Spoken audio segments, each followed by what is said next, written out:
So in this video, I'm going to show you how to remove the interior door release panel, this little bit here on a Renault Avantime, and I'll show you how to refit it as well.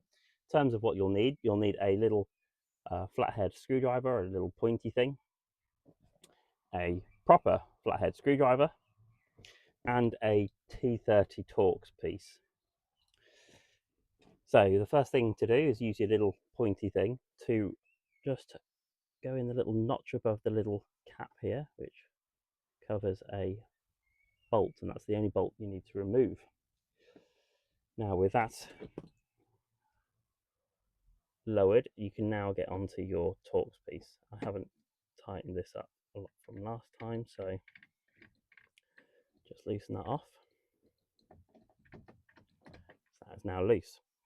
So there are tabs at the front here and here at the back, and what you need to do is essentially hinge the piece like this to be able to pull it out here, but also to remove the door release cable on the back. So what I would do is, because these tabs are quite fragile, is just push back as far as you can and just tease it out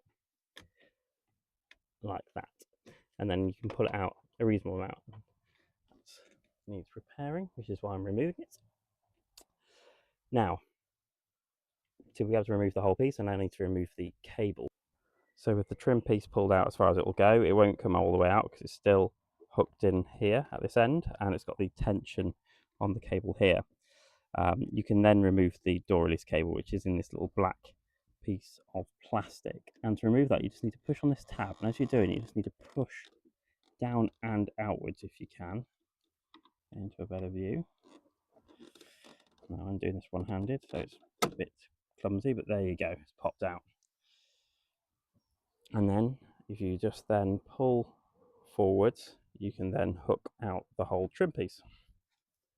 So I'm now going to refit this trim piece here. So the first thing you want to do is sort of put these two tabs in the little slots there and sort of pivot it around that point. Now if you keep the handle closed, then the cable in the housing here should more naturally line up.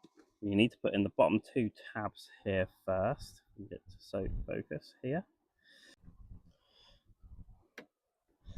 It's one-handed. Push those in the bottom and then push it, and it will click forward, and then I'll now pull the cable. Now, then you want to feed in the two tabs here. And again, what I would do is what I did when I removed it is to push it as far back as you can, so you don't have to put that much strain on the tabs, and then just feed it in. Now that is now fitted, so I just need to now fit this fixing here. So you just feed in the fixing there, and then with my T30 Torx, I'm just going to tighten it up.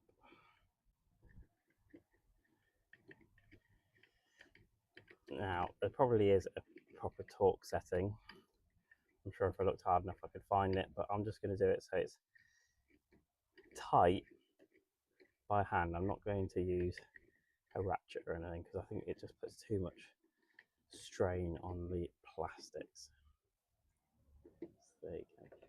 And the final job is to put this tab back on. It's come off while I've been messing about with it, so I'll just feed in a little tab back and then just push it on, and there you go, that's the piece fitted.